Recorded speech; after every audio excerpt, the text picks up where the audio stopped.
Hello everyone, welcome back to our channel biology with Deepmala. सोचो अगर 5 minute के लिए हमारी बॉडी में से ब्लड जो है वो फ्लो ना करे या बंद कर जाए फ्लो करना, तो क्या होगा? तो ना तो ऑक्सीजन सेल तक पहुंचेगी, ना ही न्यूट्रिएंट्स पहुंचेंगे और ना ही वेस्ट मटेरियल जो है वो हमारी बॉडी से रिमूव हो सकेगा। तो यही हमारी बॉडी का हर एक ऑर्गन जो है वो विद इन 5 मिनट जो है वो काम करना बंद कर जाएगा। इसलिए ब्लड को हम लोग क्या बोलते हैं? रिवर ऑफ द लाइफ, क्योंकि ये बॉडी का हर एक सेल तक ऑक्सीजन पहुंचाएगा, न्यूट्रिएंट्स और हार्मोन्स भी पहुंचाएगा और वेस्ट प्रोडक्ट को रिमूव करेगा। तो आज हम शुरू करने वाले हैं chapter number 15, body fluid and circulation. In this video हम लोग करेंगे प्लाज्मा, आरबीसीज, डब्ल्यूबीसीज, ब्लड क्या होता है, प्लेटलेट्स क्या होते हैं, ठीक है, but RH factor, antigens, antibody क्या होती हैं, ये सारा हम इस वीडियो में करने वाले हैं। जो ह्यूमन हार्ट है या सर्कुलेशन है वो हम नेक्स्ट वीडियो में करेंगे। तो ये पार्ट 1 रहेगा। तो चलिए स्टार्ट करते हैं। Transport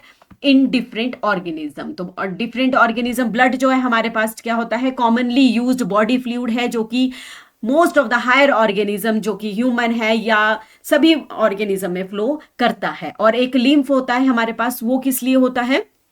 help in transport of certain substances, जो कि कुछ सब्सटेंस को ही कुछ सब्सटेंस को ट्रांसपोर्ट करता है। तो हम लोग पढ़ेंगे कि डिफरेंट डिफरेंट ऑर्गेनिज्म में ये कैसे आपका ट्रांसपोर्ट करता है। तो डिफरेंट डिफरेंट ऑर्गेनिज्म में अगर हम ले लें तो आपके पास जैसे सिंपल एनिमल्स हैं, जैसे स्पॉन्जिस और सिलेंट्रेटा हैं। अब वो क्या करते हैं? वो वाटर को सर्कुलेट करते हैं। कैसे? बॉडी कैविटी में। बॉडी कैविटी है आपके पास, आपने पढ़े हैं कि ये उनकी बॉडी कैविटी होती है, ठीक है, बॉडी कैविटी है। और जो है वाटर जो है वो एक ही माउथ, एक ही ओपनिंग होती है, वहीं से ही पानी अंदर आता है और वहीं से ही बाहर चला जाता है। तो exchange of gases, removal of waste भी इसी से ही होता है आपके पास, ठीक है। अब हम पढ़ेंगे ब्लड। ब्लड क्या है आपके पास? एक स्पेशल कनेक्टिव टिश्यू है जो कि fluid, matrix, plasma and formed element से बना होता है। और इसमें क्या होते हैं? प्लाज्मा आपके 55% होते हैं और फॉर्म्ड एलिमेंट होते हैं हमारे पास 45%। तो 55 प्लाज्मा, 45 सेल्स, हम लोग इसको ऐसे कर लेंगे। नेक्स्ट वन है हमारे पास प्लाज्मा। प्लाज्मा क्या होता है हमारे पास? स्ट्रॉ कलर होता है आपके पास, जो आपने गेहूं देखी होगी, गोल्डन जैसे कलर की, लाइट येलो गोल्डन जैसे कलर की विस्कस फ्लूइड होता है, जो कि 55% ऑफ ब्लड जिसमें प्रेजेंट होता है आपके पास, ठीक है। इसकी कंपोजिशन क्या होती है हमारे पास? हमारे पास कंपोजिशन होती है आपके पास वाटर 90 टू 92% होता है हमारे पास, और कुछ प्रोटीन होती है 6 to 8% होती है, जो कि आपका फाइब्रिनोजन, ग्लोब्यूलिन एंड एल्ब्यूमिन, ये 3 प्रोटीन जो है वो इसमें प्रेजेंट होती है। अब आपका फाइब्रिनोजिन का क्या फंक्शन है?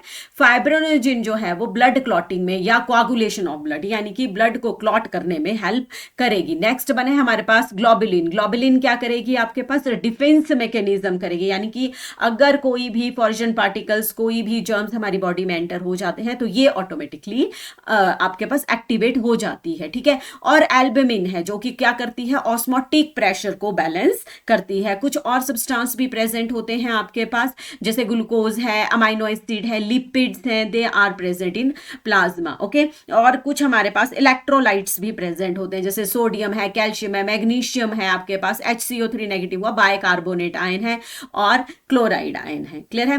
फैक्टर ऑफ कोआगुलेशन और क्लॉटिंग, और ये जो प्रेजेंट होते हैं ये प्लाज्मा में इनएक्टिव फॉर्म में होते हैं, ठीक है। किस फॉर्म में होते हैं? इनएक्टिव फॉर्म में होते हैं। तो सीरम क्या होती है? सीरम जब प्लाज्मा के साथ प्रेजेंट होती है तो उसको हम क्लॉटिंग फैक्टर बोलते हैं, और जब प्लाज्मा फाइब्रिनोजिन के साथ प्रेजेंट होती है तो उसको हम लोग क्या बोलते हैं? सेरम बोलते हैं, ओके। क्या बोलते हैं? सेरम बोलते हैं। इतना क्लियर हो गया? नेक्स्ट है हमारे पास फॉर्म्ड एलिमेंट। फॉर्म एलिमेंट क्या होते हैं? जब अरिथ्रोसाइट्स, ल्यूकोसाइट्स और प्लेटलेट्स, इन तीनों को, कौन कौन से? अरिथ्रोसाइट्स, ल्यूकोसाइट्स और प्लेटलेट्स, इन तीनों को हम कलेक्टिवली क्या बोलते हैं? Formed element. क्या बोलते हैं? फॉर्म्ड एलिमेंट बोलते हैं। And they constitute nearly 45% of blood जो है ये यही बनाते हैं। अब फर्स्ट आ गया हमारे पास आरबीसीज। आरबीसीज का सेकेंड नेम क्या है? Red blood cell. रेड का मतलब है आपके पास कि इसका कलर रेड होगा। रेड होगा तो हीमोग्लोबिन प्रेजेंट, कोई ना कोई पिगमेंट प्रेजेंट होगा, तो रेड कलर का होता है वो हीमोग्लोबिन प्रेजेंट होता है। इनको हम अरिथ्रो से याद करना है आपने, रेड कलर। तो यानी कि अरिथ्रोसाइट्स को क्या बोलते हैं? रेड ब्लड सेल भी बोलते हैं। आरबीसीज भी बोलते हैं, और आपका इसमें क्या प्रेजेंट होता है, हीमोग्लोबिन पिगमेंट जो है वो प्रेजेंट होता है। ये रेड कलर का आयरन कंटेनिंग कॉम्प्लेक्स है, आयरन कंटेनिंग कॉम्प्लेक्स है, प्रोटीन प्रेजेंट होती है जिसको हम लोग क्या बोलते हैं, हीमोग्लोबिन बोलते हैं। क्लियर, समझ में आ गया। इसका क्या होता है, शेप क्या होती है, बायकनकेव। बायकनकेव होती है आपकी ऐसे, ये रही बायकनकेव। ओके, बायकनकेव इसलिए होती है ताकि ज्यादा से ज्यादा ऑक्सीजन जो है ये ट्रैप कर सके, ज्यादा से ज्यादा ऑक्सीजन ये ट्रैप करेगा तो ट्रांसपोर्ट भी ज्यादा ही करेगा आपके पास। ठीक है, एक हेल्दी ह्यूमन शेप इसकी बायकनकेव बता दी मैंने। न्यूक्लियस जो होता है वो मोस्टली एब्सेंट होता है, लेकिन आपका कैमल है जिसमें न्यूक्लियस प्रेजेंट होता है। ओके, पिगमेंट हीमोग्लोबिन मैंने बता दिया आपको।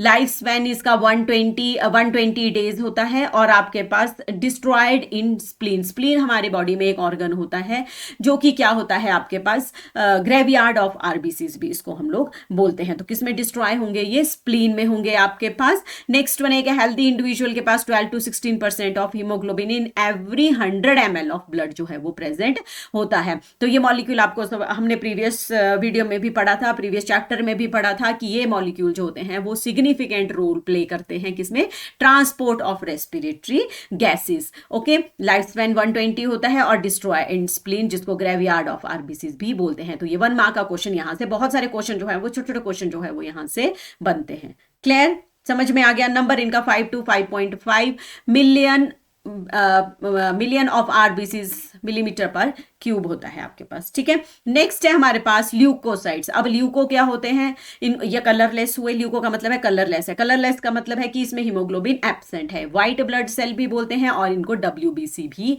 बोलते हैं आपके पास, क्योंकि इसमें हीमोग्लोबिन नहीं होता है, व्हाइट इन कलर होता है। इसमें न्यूक्लियस प्रेजेंट होता है, बट इनका नंबर जो होता है ना वो बहुत कम होता है। आरबीसी बहुत अबंडेंट यानी कि बहुत सारे प्रेजेंट होते हैं आपके पास, लेकिन डब्ल्यूबीसी का नंबर जो है वो कम होता है। 6000 to 8000 मिलीमीटर पर क्यूब होता है इन अ ब्लड। इनकी लाइफ टाइम जो है वो बहुत ही, लाइफ पीरियड जो है बहुत शॉर्ट होता है, 2 to 3 डेज होता है आपके पास। ठीक है, और ये होते हैं ग्रेन्युलोसाइट्स और ए ग्रेन्युलोसाइट्स। ठीक है, ग्रेन्युलोसाइट्स में आ जाते हैं आपके पास न्यूट्रोफिल्स, इओसिनोफिल्स एंड बेसियोफिल्स आते हैं आपके पास। ठीक है, और ए ग्रेन्युलोसाइट्स में आते हैं हमारे पास, ए ग्रेन्युलोसाइट्स में आगे लिम्फोसाइट्स एंड आपके पास आगे मोनोसाइट्स।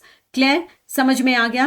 न्यूट्रोफिल्स क्या होते हैं आपके पास, अब हम इनके बारे में थोड़ा थोड़ा पढ़ेंगे। ठीक है, न्यूट्रोफिल्स अबंडेंट होते हैं आपके पास, 60 to 65% टोटल डब्ल्यूबीसी में प्रेजेंट होते हैं। ये फंक्शन क्या होता है, फैगोसाइटोसिस। फैगोसाइटोसिस क्या होता है, जब भी कोई भी डेड पार्टिकल, डेड सेल हो गया या जर्म हो गए या कोई भी फॉरेन पार्टिकल हमारी बॉडी में एंटर होते हैं, तो ये क्या करते हैं, जैसे जस्ट सपोज कि ये आपके पास कोई भी जर्म्स एंटर हो गया। ठीक है, तो न्यूट्रोफिल्स जो हैं वो ब्लड में से रिलीज होंगे, इसको पूरा कवर कर लेंगे, ऐसे ऐसे घेरेंगे, और बाद में इसको ही इनगल्फ कर लेंगे। ठीक है, इनगल्फ कर लेते हैं ये फॉरेन पार्टिकल्स को। फिर आगे हमारे पास इओसिनोफिल्स। इओसिनोफिल्स क्या होते हैं हमारे पास, इओसिनोफिल्स जो होते हैं 2 to 3% है हमारे पास। फाइट अगेंस्ट इन्फेक्शन, अब हम बोलते हैं कि fight against parasite, sorry parasite के अगेंस्ट, यानी कि जैसे आपके पास हेलमेंथीज हैं, जैसे पानी पिया हमने, उसमें हमारी बॉडी में एंटर हो गए, या हमने कोई वेजिटेबल खाई, फ्रूट खाया। ठीक है, वैसे तो हम वॉश करते हैं प्रॉपरली, लेकिन फिर भी कभी ना कभी ऐसा होता है कि वो हमारी बॉडी में एंटर कर जाते हैं। तो ये जो आपके पास इओसिनोफिल्स हैं, ये जो हैं वो इकट्ठे हो जाते हैं, ये रिलीज करते हैं एक टॉक्सिक प्रोटीन और एंजाइम, और जो डिस्ट्रॉय कर देते हैं पैरासाइट को। क्लियर, पैरासाइट को ये डिस्ट्रॉय कर देते हैं। नेक्स्ट बने हैं हमारे पास बेसियोफिल्स। बेसियोफिल्स क्या रिलीज करते हैं आपके पास, हिस्टामिन, सेरोटोनिन और हेपरिन। ये तीनों जो है ना, ये इन्फ्लेमेटरी रिएक्शन जो है वो शो करते हैं। ये एलर्जिक रिएक्शन भी, जो आपका एलर्जी है, किस चीज से आपको एलर्जी है, ये अगर किसी चीज से एलर्जी है तो ये एक्टिवेट हो जाते हैं आपके पास। ठीक है, नेक्स्ट बने हमारे पास मोनोसाइट्स। मोनोसाइट्स और न्यूट्रोफिल्स दोनों जो होते हैं वो आपके पास क्या होते हैं, फैगोसाइटोसिस प्रोसेस शो करते हैं, यानी कि कोई भी डिजीज या कोई भी डेड सेल होगा, कोई भी फॉरेन पार्टिकल होगा, जर्म होगा, उसको घेर लेंगे और इनगल्फ कर लेंगे और उसको खत्म कर देंगे। ठीक है, फिर आ गया हमारे पास, नेक्स्ट है हमारे पास, ये रहे आपके पास डायग्रामेटिक शो जो है वो आपके पास आरबीसीज है, प्लेटलेट्स है, इओसिनोफिल्स हैं। क्लियर है, न्यूट्रोफिल्स हैं, बेसियोफिल्स, मोनोसाइट्स, मोनोसाइट्स जो होते हैं आपके पास लार्जेस्ट WBC होते हैं, क्लियर है। व्हाइट ब्लड सेल सबसे बड़े कौन से होते हैं आपके पास? मोनोसाइट्स। ध्यान रखना है आपने इन छोटी छोटी चीजों का, ये बहुत ही बार पूछे जाते हैं आपके पास, ठीक है।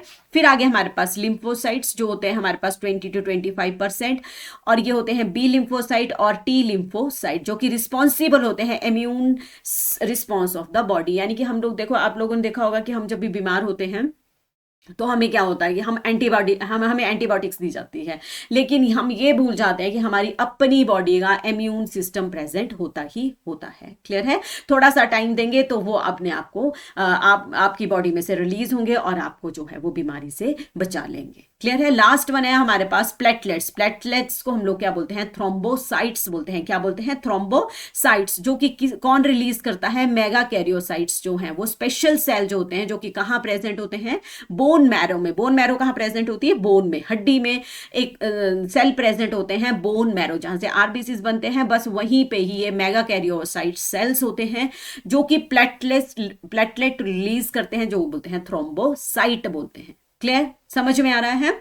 तो इसमें जो ब्लड में होता है ना, वो इतना जो है वो आपका प्लेटलेट्स पर मिलीमीटर पर क्यूब होते हैं। ये वेराइटी ऑफ सब्सटेंस जो है वो रिलीज करते हैं आपके पास। इनका मेजर 1.5 to 3.5 लाख आपके पास प्लेटलेट्स पर मिलीमीटर पर क्यूबिक होते हैं। ये इनका क्या फंक्शन है? आपका ब्लड क्लॉटिंग में हेल्प करते हैं। यानी कि अगर आपकी बॉडी में इंजरी हो जाती है तो जो क्लॉट बनता है, ठीक है, उसमें ये हेल्प करते हैं प्लेटलेट्स, क्लियर।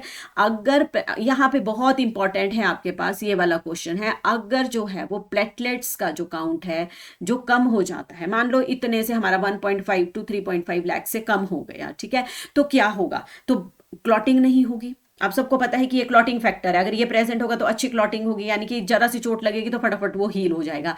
लेकिन अगर ये काउंट कम होगा तो क्या होगा? क्लॉटिंग भी कम होगी। अगर क्लॉटिंग कम हुई तो एक्सेसिव ब्लीडिंग हो जाएगी। अब सबको पता है कि अगर एक्सेसिव ब्लीडिंग हो गई हमारी तो हमारा बचना जो है वो मुश्किल है, क्लियर है। तो इसलिए बोलते हैं कि आप लोगों ने सुना होगा, रिपोर्टें सुनी होगी, जो भी आपके घर में एज है, आजकल तो यंग बच्चों में भी हो गया है कि प्लेटलेट्स काउंट जो है वो जी कम है। तो ठीक है, तो ये है वो सेल जो कि ब्लड क्लॉटिंग में आपकी हेल्प करते हैं। इतना क्लियर हो गया? आरबीसीज, डब्ल्यूबीसीज एंड प्लेटलेट्स, ये मैंने बहुत इजी वे में आपको करा दिया है। नेक्स्ट है हमारे पास ब्लड ग्रुप। तो ब्लड ग्रुप क्या होता है आपके पास? ब्लड ग्रुप क्या होता है हमारे पास, ठीक है, वेरियस टाइप ऑफ ग्रुप जो होते हैं ना वो ब्लड में प्रेजेंट होते हैं। दो टाइप के होते हैं आपके पास, एक होता है ABO और एक होता है RH ब्लड ग्रुप। अभी हम पढ़ेंगे इसको धीरे धीरे। ABO ग्रुपिंग क्या होती है, ठीक है, ये क्या करता है? ये डिपेंड करता है या तो आपके पास एंटीजन प्रेजेंट है आरबीसीज में, या एंटीबॉडी किस में प्रेजेंट है? प्लाज्मा में। क्या दो इस पे डिपेंड करेगा ये, कि किस पे डिपेंड करेगा आरबीओ ब्लड ग्रुप?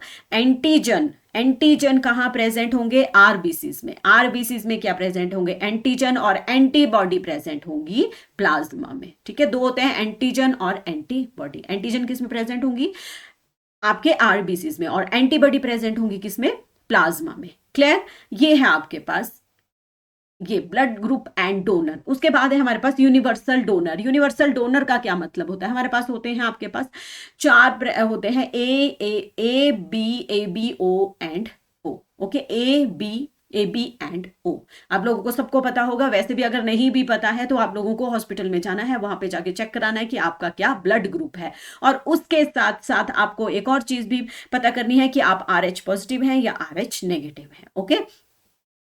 उसके बाद है हमारे पास ये रहा आपके पास एक, ये ब्लड ग्रुप आपका डोनर कंपैक्टेबिलिटी होता है, कि आपको पता है कि सब टाइप के ब्लड जो है वो ब्लड डोनेट तो करते हैं, लेकिन जैसे अगर मेरा AB पॉजिटिव है तो मुझे कौन दे सकता है ब्लड? मैं किससे ले सकती हूँ, ठीक है। ये एक पर्टिकुलर पैटर्न फॉलो होता है कि हाँ, मतलब इस ब्लड ग्रुप को ये डोनेट कर सकता है, इसको ये ब्लड ग्रुप चढ़ सकता है, ठीक है। जैसे ब्लड ग्रुप A है तो उसमें एंटीजन कौन सी प्रेजेंट होगी? A ही एंटीजन प्रेजेंट होगी। एंटीबॉडी कौन सी प्रेजेंट होगी?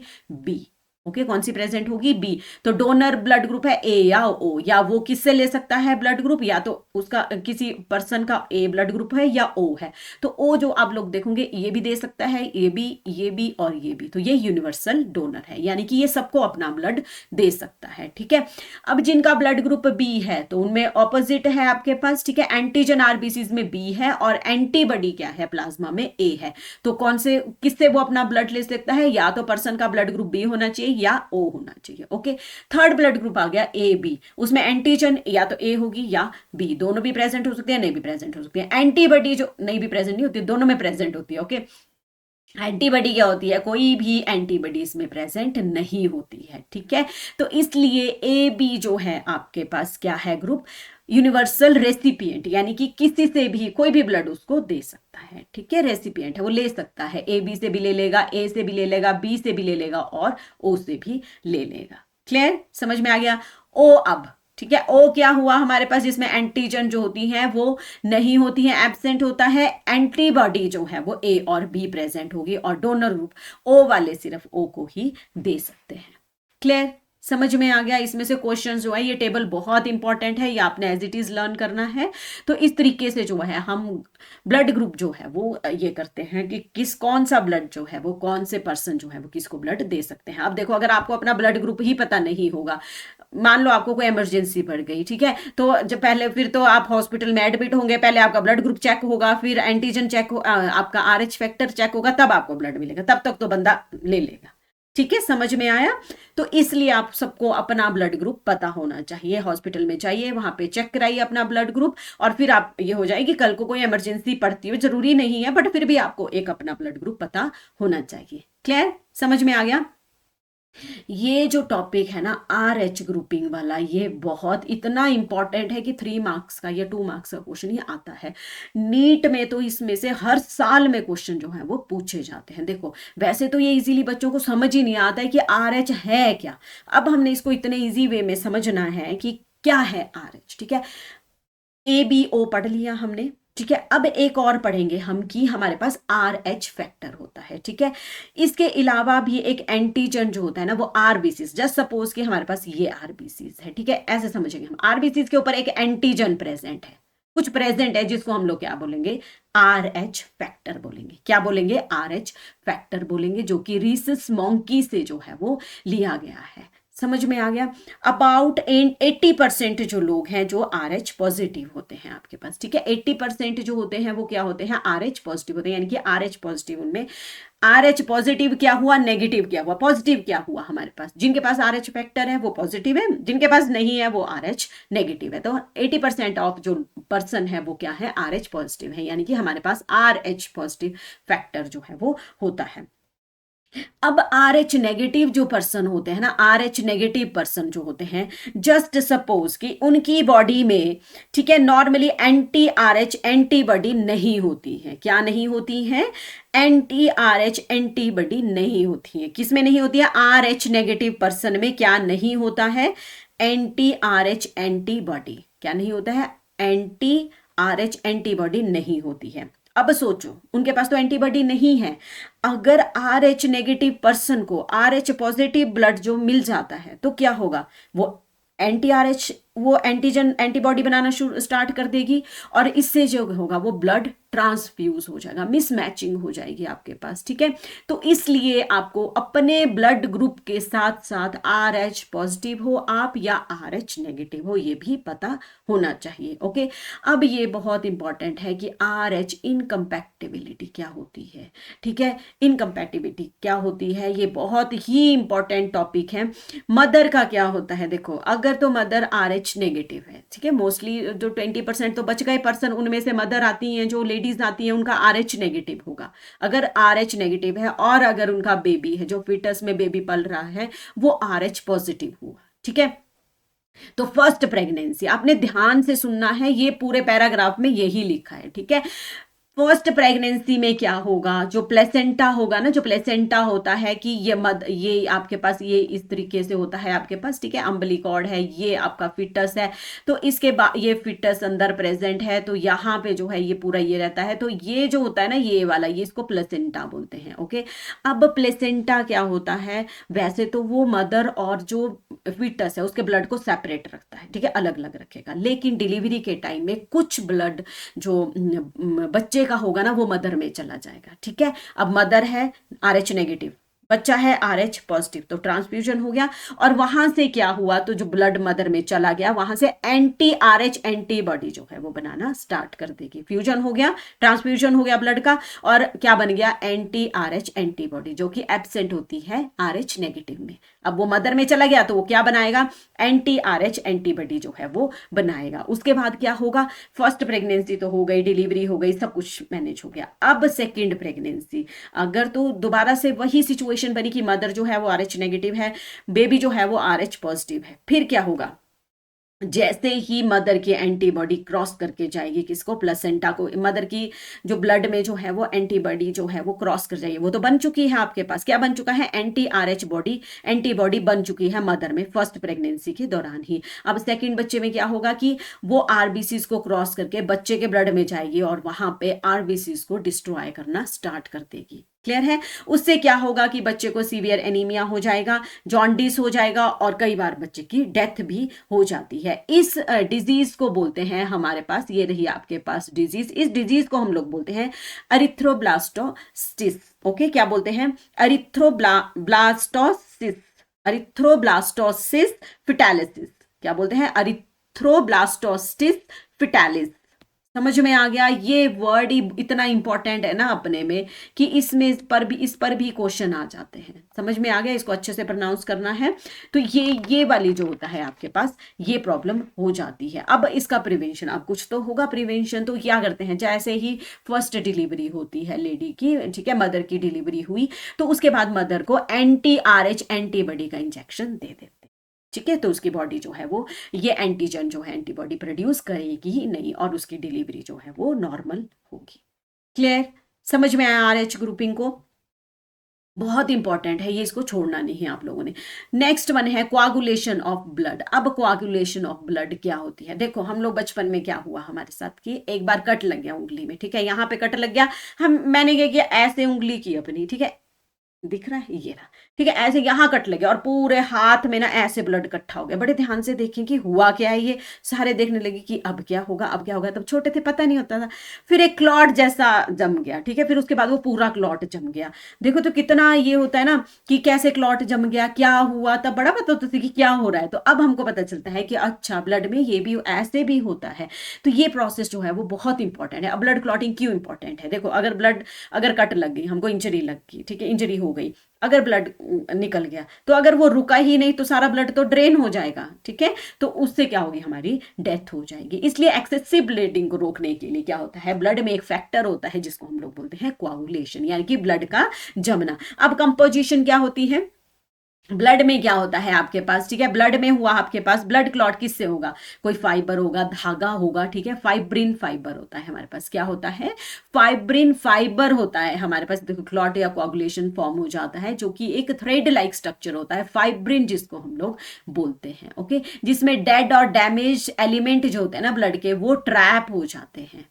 ओके, तो अभी हम इसका प्रोसेस पढ़ेंगे, इसका मैंने शॉर्ट भी डाला हुआ है शॉर्ट्स में, वहां पे आप लोग पूरा चार्ट दिया है मैंने, उसको आप लोग देख सकते हैं कि कैसे उसमें पूरा चार्ट की फॉर्म में, ये पूरा पैराग्राफ पढ़ने में बहुत आफत आती है ना आप लोगों को, तो चार्ट की फॉर्म में दिया है, उसमें आप लोग देख लेंगे। देखो कैसे समझना है ध्यान से, इंजरी हुई, ठीक है, टिश्यू डैमेज हुआ, तो इंजरी का मतलब है कि हमको कट लग गया, टिश्यू डैमेज हुआ, प्लेटलेट्स जो होते हैं, प्लेटलेट्स हमने पढ़े थे, ठीक है, ब्लड क्लॉटिंग फैक्टर है, वो एक्टिवेट हो जाएंगे, फिर वहां से क्या होगा कि रिलीज ऑफ थ्रोम्बोकाइनेज। ओके, क्या होगा, थ्रोम्बोकाइनेज का रिलीज होगा, जिसको थ्रोम्बोप्लास्टिन भी बोलते हैं, हम क्या बोलते हैं, थ्रोम्बोप्लास्टिन, थ्रोम्बोप्लास्टिन भी हम लोग बोलते हैं। तो ये क्या करेगा हमारे पास, अभी इसमें एक और इंपॉर्टेंट है विटामिन के।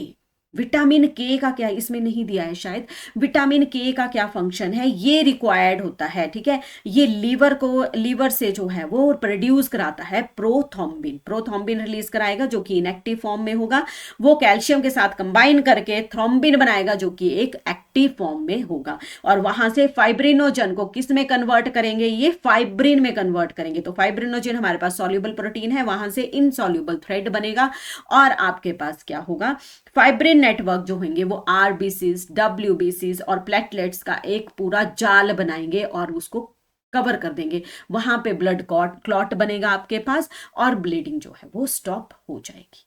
क्लियर। तो कैल्शियम जो होता है इसमें बहुत इंपॉर्टेंट रोल जो है वो प्ले करता है। देखो क्या हुआ, इंजरी हुई, इंजरी से platelets gate activated, release of thrombokinase जिसको हम थ्रोम्बोप्लास्टिन भी बोलते हैं, विटामिन के जो है लीवर में से जो है वो प्रोथ्रोम्बिन रिलीज करता है जो कि इनएक्टिव फॉर्म में है, और वो कैल्शियम की प्रेजेंस में, किसकी प्रेजेंस में, कैल्शियम की प्रेजेंस में प्रोथ्रोम्बिन को थ्रोम्बिन में कन्वर्ट कर देगा।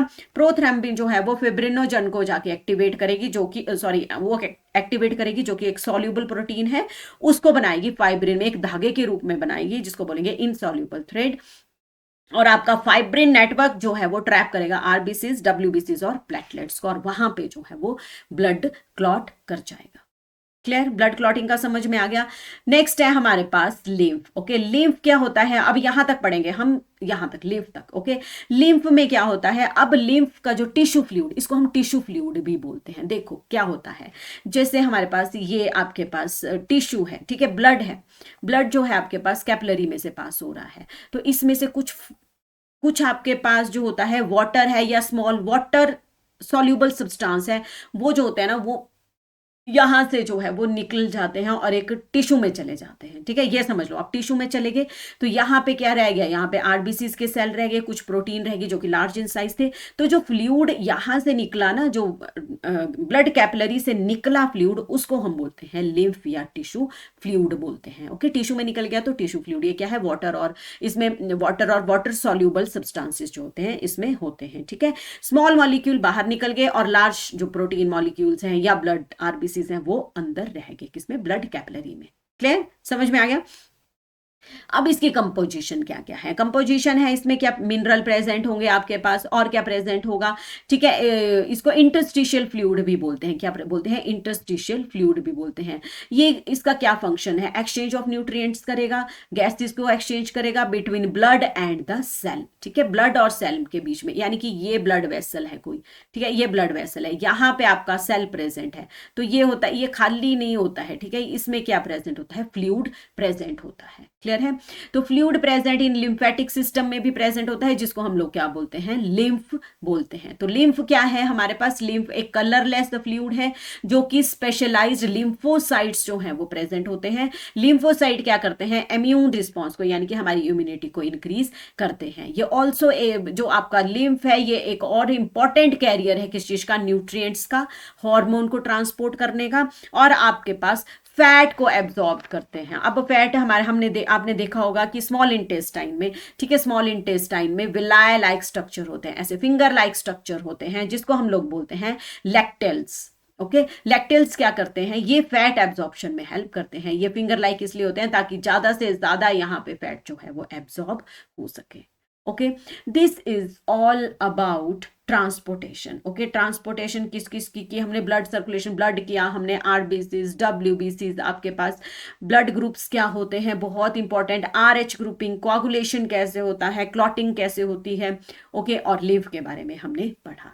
तो this is all about this chapter. Next video में हम लोग जो है वो circulatory system, human circulatory system जो है वो पूरा डिटेल करेंगे। वीडियो अगर यहाँ तक अच्छी लगी हो तो लाइक, शेयर और सब्सक्राइब कीजिए, अपने दोस्तों के साथ शेयर कीजिए, ताकि आपको इतने इजी वे में आपको वीडियो जो है वो बैक टू बैक मिलती रहे। Thank you for watching. मिलते हैं नेक्स्ट वीडियो में। Till then bye, take care.